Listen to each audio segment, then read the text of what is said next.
All right. So what I wanted to think about today is really trying to empower students to do the reading and find ways that that will help them actually do it well.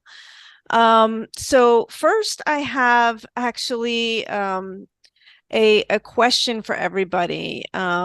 If everybody could take, if you just use your camera and use this QR code and take this poll. Let's see what people have to say. Do your students do the reading well?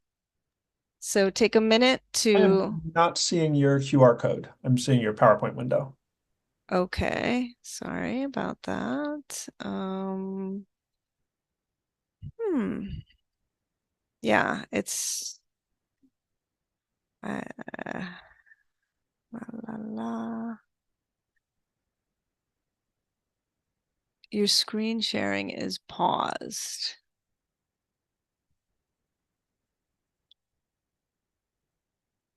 Okay. Do you see it now?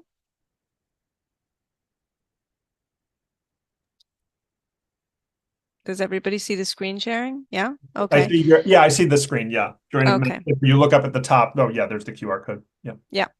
So take a minute and fill this out, and then we'll see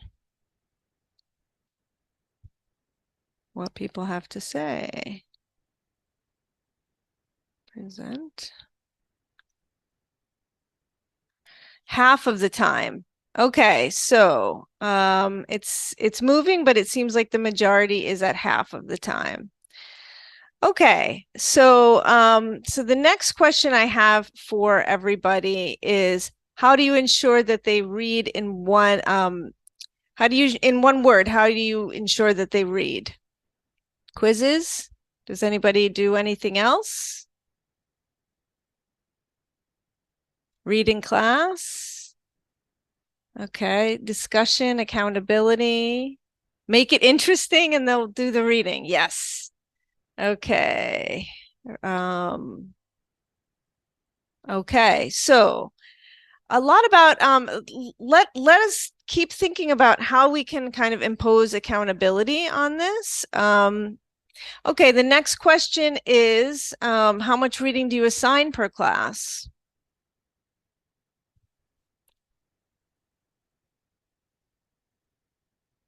Nobody's going for more than 100 pages. Okay. All right. So the another question I would ask is are we assigning less because they're not doing the reading? You know, it's like a chicken and the egg question, right? So these are the things I'm thinking about as we go through. This is kind of what started to make me think further about this issue, which is, sorry, I want to kind of look at the numbers and see what the data says.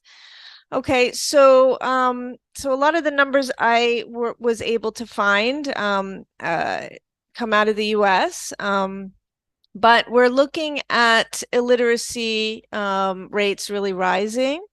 We're looking at undergraduates, having a very difficult time understanding what they're reading. And we're also looking at, undergraduates really not doing the reading. So one question, is why, right?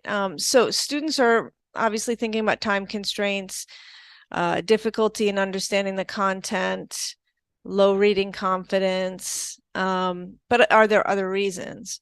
So one thing I want to think about is this deficit in reading skills. Okay. And this idea that they're coming to the university with much fewer skills in their back pocket than maybe we had. before. So is there, do they have more of an attention span issue because of the phone or because of various different distractors? They're reading digitally, which is kind of nudging them off the page with constant notifications and that kind of thing, with tech interference. But the thing that I was thinking about most is that we haven't done enough to explain why the reading matters, how to read the text, and kind of give them their skills in that. So the question is, oh, do we have a question? Somebody raised their hand I just over raised there. it. Did you mean for us to see your PowerPoint here? Yeah. Okay, because we're still looking at the screen for the Mentimeter. Okay. This, sorry about that. This, I gave a presentation like 2 days ago and it worked, everything worked fine. So I must be having difficulty. I'm going to stop sharing and try to share again and see if that is working. Can you see Yeah, looks now? good. Looks Okay, good. thank you. Okay, so some questions that that I want to think about is what works. So the first thing that I was thinking about is basically teaching, activating, and giving feedback on the reading. So one thing I wanted to think about is how to, showing them your own annotations. Um, for a lot of us, I think we might forget that that they don't see us as struggling readers ourselves. And so oftentimes I bring in my own annotations and I can kind of tutor them on how I would do it. And I reserve one side of the page for how is this writer making the point, and then the other side, like the other margin, for what is the writer saying. And then at the end, I ask, I say at the bottom of the article, what is the main argument? So we can read all kinds of texts, and this is really important for us to kind of bring them through the idea that when we're reading, it's not just words, but we're also reading, a variety of different sourcing. So I want to kind of have us think about, ways they can take the reading apart, and tutor them in that. So one way to do that is to really be specific about the instructions. What does the reading look like? Ask them, when you're reading, what kind of reading do you want from them? Are they supposed to skim this and try and pull out the main argument? Are they supposed to engage more deeply with this? Is there a time that they're supposed to be, spending on this? So to give them kind of a sense of how much engagement really, what that looks like. What is a good question? So tutoring them in really how to ask a question in whatever discipline is really helpful to them. And what does the solid answer look like, and how will they be graded? These are all things that can be worked into your instructions. So I want to show you a screenshot of a Perusall, a couple of Perusall documents that I've read with students. This is from a political science class that I did. And it is asking students in the instructions, it's asking them to flag interesting things, try and look at those interesting aspects and relate them back to some of the theoretical approaches we've been doing. So you can see, in this kind of thing, the student is taking apart this this theory and bringing it back to kind of a Northern Irish context. So now this is something that I started doing that the students said they found particularly helpful, is actually giving them by name, giving them questions that specifically they have to answer.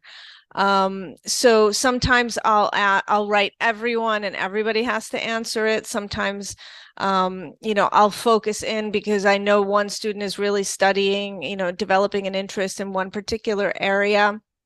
So that's really helpful as well.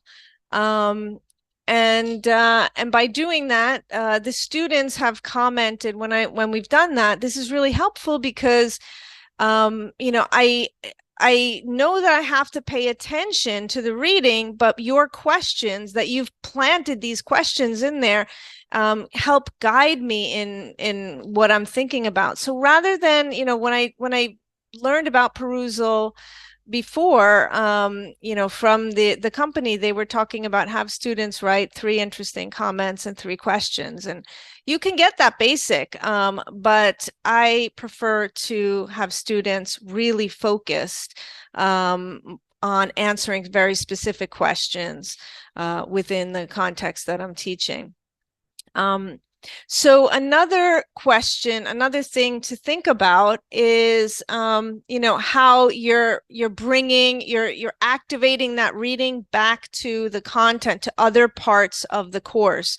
So, so here I'm saying, okay, here we have, some kind of a theoretical model. How do we apply this? Which is the students were finding quite helpful, and also helping them to giving them ideas about what kinds of things are the most important parts of a difficult piece. Another thing is, as I talked about before, just getting really specific about the instructions here. So this is, and this is one of those, a text is not just in writing. This was a debate that they were watching, and what I asked them to do is annotate that debate, but bring it back to some of the other reading we're doing, and also, label those comments, rebellion, empathy, subjugation. These were some of the themes that we were looking at in the class. So this way they came in, they had already kind of engaged with it in a very guided way by me, and then I could go through it in class and say, oh, okay, Joe, I gave you this question. What do you think about that? Can you tell everybody what you said? And sometimes I would quickly read over the comments and pull out comments that students made or answers that students gave that I wanted to bring into the class. And it's deceiving. It says 19 unread conversations, but I did read them all. But it depends on how you access the file. So so these are some things to kind of get your Perusall kind of more targeted toward their experience. I also found this great tool from Wake Forest, this idea of this workload estimator. I tend to, I've been looking a lot at different syllabi, and I'm noticing that on the syllabus is listed, for each week on a variety of syllabi across the university, 5 articles. Is that realistic? 5 articles per class. Each article is 30 pages long for an undergrad. I'm not so sure. So maybe this could help people, try and see what might be realistic. But these things that I want to think about, when we're looking at how to guide them with reading, we really want to kind of try and make up for the fact that a lot of them are really just not understanding what they're reading. And so they walk away from the reading, and instead get them by using their name. And what's great about, using their name is you can go through it the next year and just drop in different names. So, these questions can remain static and the names just need to change. So by targeting it that way, it's really helpful. The students tend to get much more engaged. So this is our job in all of the disciplines, and this is something that I'm finding a lot is it's often outsourced to composition professors from other departments, and there's kind of an expectation that all of that gets done there, and I don't think without constant reminders within the discipline that we can actually drive literacy rates up in our undergraduate programs. So it's really important that all disciplines kind of buy into it. The reading really has to connect to the class and the future through in-class follow-up activities. And so the way that I'm thinking about it is kind of calling them professional learning communities or committees and having these small groups, okay, with guided discussion worksheets that you make up regarding what they read, but consistently applying the content to their lives and the real world. And then you have them share out. We've done this a million times, but have this be quite an intentional connection between Perusall, them having really taken the piece apart and then and applying it.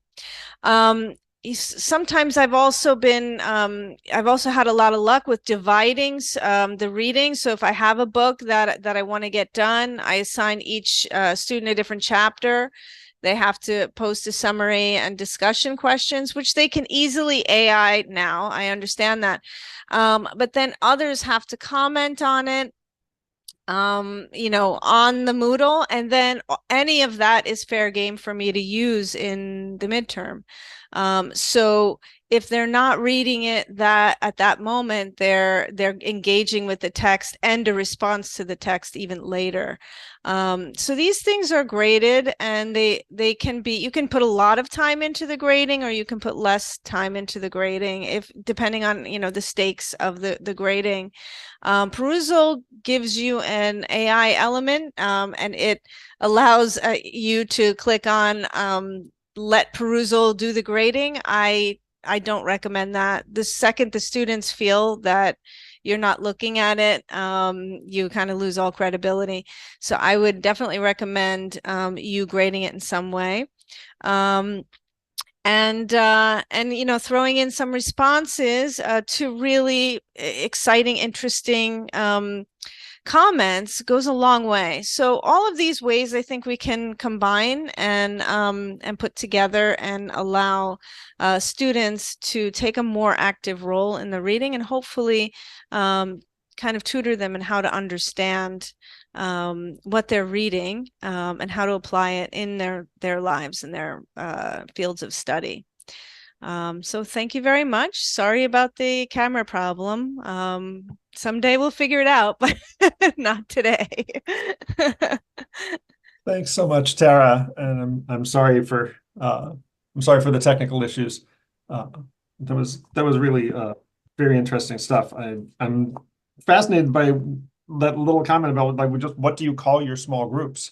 I think there's a really deep question in there about whether we call them committees or communities or small groups or teams. Words matter. That's why we're talking about reading and speaking today. Any final questions? Emily? Good morning, Tara. That was awesome. I love Perusall, and what you've described, though, is a lot of scaffolding around those reading assignments, but I think you're showing that you're getting the benefit out of it. I want to mention the AI comment. I worked with a faculty member this semester who was using Perusall. Just a shout out that we have an external tool link that does allow the grades to come back into our learning management system if a professor would opt to do that. This particular professor attended a couple of our AI sessions this year and frankly was vehemently opposed.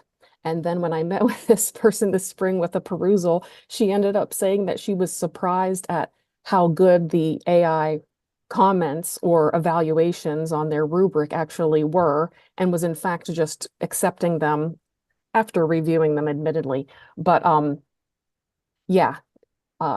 I think another comment about you saying in the classroom is using that annotation or using the notes that the students are taking and leveling that up again and again in classroom conversation so that you're proving to them that this is meaningful. This wasn't a homework assignment. This is the work. And then in class, I'm saying, what did you have in your notes, or what annotation did you make that answered, and level up a new question. So that was awesome. Thank you so much.